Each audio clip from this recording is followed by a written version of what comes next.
எல்லாரும் சொல்ற மாதிரி உங்க நிலத்துல சரியா தண்ணி பாய்ச்சி சரியான உரத்தை போட்டு கடுமையான உழைப்பை மட்டும் போட்டா ஈல்டு ஒரு நம்புறீங்களா? நான் சொல்றேன், வாய்ப்பில்லை ராஜா.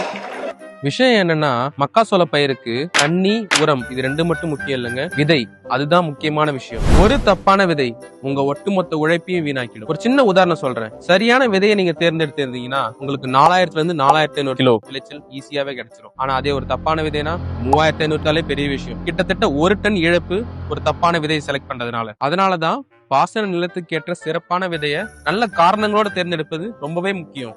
இதுல முதல் ரகம் மைக்கோ MRM 4060. இது வறட்சியை தாங்கி எல்லா மண்ணிலையும் நல்லா நிக்கும். குறிப்பா இந்த அறுவடைக்கு சீக்கிரமாவே வந்துடும். சோ விவசாயிகளுக்கு முதலீடு சீக்கிரமாவே திரும்பி வந்துடும். இரண்டாவது ரகம் அட்வென்டா எலிட். இந்த விதை வெப்பத்தை தாங்கும் சக்தி கொண்டது. தமிழ்நாடு மாதிரியான வெப்பமான இடங்கள்ல கூட இதோட கதிர்கள் ஒரே மாதிரி நல்ல எடை கொண்டதா இருக்கும். அதனால நீங்க மார்க்கெட்ல அதிக விலை வாங்க முடியும். லாபத்தை அதிகமா எதிர்பார்க்கிற விவசாயிகளுக்கு இது ஒரு நல்ல சாய்ஸ். மூணாவது ரகம் டாடா தான்யா 9355. இந்த விதைக்கு நோய்களை எதிர்த்து போராட்ட சக்தி அதிகமாவே இருக்கும். முக்கியமா மக்காசோளத்துல வர நோய்களான ரஸ்ட், லீஃப் பிளைட் போன்றவைகளுக்கு இது எதிர்ப்பு சக்தி கொண்டது. அதனால பயிர்கள் ஆரோக்கியமா வளர்ந்து நிலையான அதிக மகசூல் தரும். கடைசியா பார்க்க போறது பேயரோட DKC 9210.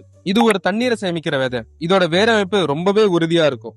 அதனால பயிருக்கு தேவையான சத்துக்களையும் தண்ணீரையும் நல்லாவே உறிஞ்சிக்கும். இதனால கம்மியான தண்ணீரிலும் பயிர் நல்லாவே வளரும். இது உங்க தண்ணீர் பயன்பாட்டை சிறப்பாக்கும். நம்ம ஊர்ல மக்காசோளம் பயிர் பண்றதுல கிட்டத்தட்ட 60% செலவு விதை, உரம், ஊட்டச்சத்து இதுக்காகவே செலவிடப்படுது. இதுல நீங்க சரியா முதலீடு பண்ணலாம், உங்களோட கஷ்டமும் காலமும் வீணாகிடும். உழைப்பும் நம்பிக்கையும் மட்டும் விவசாயத்துக்கு போதாதுங்க, அறிவும் ஆற்றலும் ரொம்பவே முக்கியம். சரியான விதையை தேர்ந்தெடுங்க, உங்க விவசாயத்தை ஒரு படி மேல கொண்டு போங்க.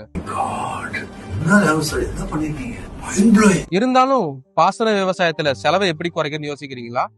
அது அடுத்த வீடியோல சொல்றேன். அதுக்கு நம்ம ரோன்காரன் பேஜை ஃபாலோ பண்ணுங்க. விவசாயம் என்பது அறிவியலும் அறிவாற்றலும்.